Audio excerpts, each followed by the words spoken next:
שלום רב.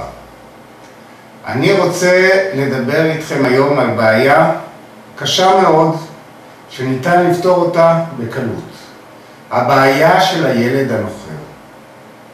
היום אנחנו יודעים שכ10% מהילדים, כל ילד עשירי הוא נוחר. חשוב כאשר אנחנו מדברים על נחירות להבין מה עוצמת הנחירה וחומרת הנחירה. לא כל ילד שנושם קצת בכבדות, בעיקר כאשר הוא מצונן, הוא ילד שאנחנו מגדירים אותו כילד נוחר. ילד נוחר הוא ילד שכל הזמן מתקשה לנשום, שהנשימה שלו במשך היום היא נשימה רעשנית, שבלילה הוא נוחר בצורה כזאת שאפשר לשמוע אותו מהחדר השני, שהוא מפריע לאחים שלו כאשר הוא ישן. זה הילד הנוחר. לעתים מתווספת לנחירה גם דום נשימה, מצב שבו הילד באמצע השינה עושה מצב כזה של כאילו הוא מתאמץ מאוד מאוד לנשום, משהו חוסם לו את מעבר האוויר. זה מצב שאנחנו מגדירים גם כדום נשימה בשינה, והדרך הטובה ביותר להבחן אותו הוא פשוט לשבת ליד הילד ולהסתכל איך הוא ישן. הסיבה לנחירות ולדום הנשימה הם אף סתום ולעיתים שקדים מוגדלים. ילד וכולנו נולדים נושמי אף. נשימה דרך האף היא חשובה מאוד. האוויר שאנחנו שואפים דרך האף הוא אוויר נקי יותר, חם יותר, לח יותר, פיזיולוגי יותר, ולכן כאשר אנחנו נושמים דרך האף, אנחנו יכולים לבצע פעולות מאומצות בצורה קלה הרבה יותר. ילד שלא לומד בגיל צעיר לנשום דרך האף, אלא רגיל לנשום דרך הפה, גם אם ננתח אותו בגיל יותר מאוחר, הוא עדיין ימשיך לנשום דרך הפה, דבר שיפריע לו באיכות החיים לכל עתידו. הסיבה לנחירות ולדום הנשימה הם אדנואידים מוגדלים, שהם השקד השלישי, למעשה רקמה כמו של השקד, אך היא נמצאת מאחורי האף, וחוסמת את מעבר האוויר דרך האף, וגם אחראית על הנוזלת הכרונית שיש הרבה פעמים לילדים הנוחרים. בעיקר כאשר יש גם דום נשימה, משתתפים בסיפור הזה של הדום נשימה השקדים המוגדלים. שקדים גדולים יכולים לחסום את מעבר האוויר דרך הלוע ולגרום לנחירות ודום נשימה. המצב של הוא מצב שבו השקדים הגדולים חוסמים את מעבר האוויר דרך הלוע. הטיפול הוא טיפול קל מאוד. הוא רק טיפול כירורגי, שום טיפול אחר לא עוזר. לא דיאטה, ללא חלב ולא כל מיני תרופות אחרות. רק ניתוח.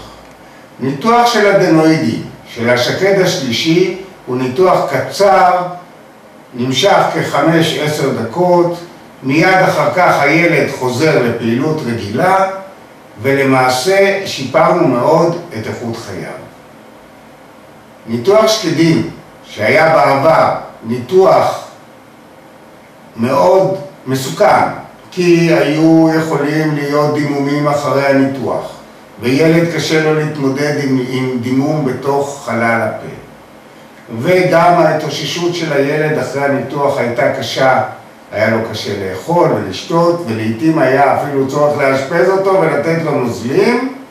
היום, כאשר אנחנו רק מקטינים את השקדים, היום לא מוצאים שקדים, אלא מבצעים הקטנת שקדים על ידי קובליישן. קובליישן הוא מכשיר שעושה שימוש ביוני המימן, ביוני המים, וכתוצאה מכך הוא פשוט מוריד שכבה אחר שכבה של השקד, עד שמגיעים לגודל הרצוי של השקד. אני, כמנהל יחידת אף אוזן גרון במעייני הישועה, ביצעתי מאות ניתוחים של הקטנת שקדים בילדים. לא היה לי אף מקרה אחד של סיבוך. לא היה דימום והילדים התאוששו מהר מאוד מהניתוח, כבר אחרי יומיים שלושה הם חזרו לתפקוד רגיל. לסיכום, נחירות ודום נשימה אצל ילדים הם מצב לא בריא.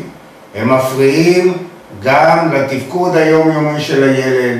הילד יכול להיות היפראקטיבי, הילד יכול להיות לא חברותי, הילד פחות מרוכז, גם להתפתחות של הפנים.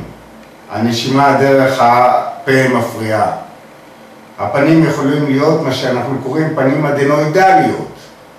כאשר הסנטר הוא פנימי, השפה בולטת החוצה והאף הוא צר ובולט כלפי מעלה. החך הוא צר ולכן הילדים האלה, השיניים שלהם הן לא ישרות, רובם יצטרכו לעבור טיפול אצל אורתודנט בגיל יותר מבוגר, ואת כל הדברים האלה אפשר למנוע על ידי ניתוח קטן ופשוט, או של אדנואידים, או של אדנואידים והקטנת שקדים בשיטת קובליישן, ניתוחים בטוחים שמשפרים מאוד את איכות החיים של הילד, השקעה לטווח ארוך. אז אתם מוזמנים להגיע אליי, לקבוע תור דרך מנהלת המרפאה אורלי, מספר טלפון 050-2313-733,